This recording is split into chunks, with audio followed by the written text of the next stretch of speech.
अस्सलाम वालेकुम रहमतुल्लाहि व बरकातुहू। मेरा नाम ज़ोहरा अब्दुल है। मैं 6th क्लास में पढ़ती हूँ। हादसा से बचने के उसूल और तरीके ज़िंदगी के हर शोबे में अहम हैं। चाहे सड़क हो, घर हो या काम की जगह, झेल में आसान और अमली रहनुमाई दी जा रही है। रफ्तार पर कंट्रोल, सेफ्टी बेल्ट और हेलमेट, मोबाइल फ़ोन से परहेज, गाड़ी की देखभाल। ट्रैफिक लाइट पर लाल बत्ती जलने पर हमें वहीं पर रुक जाना चाहिए।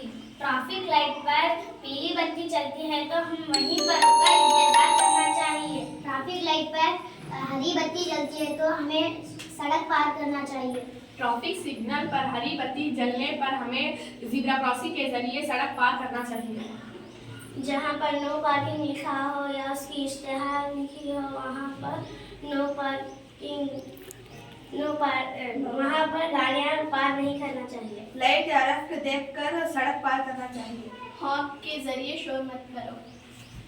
ये सब रूल्स फॉलो करने से हम हादसा से बच सकते हैं।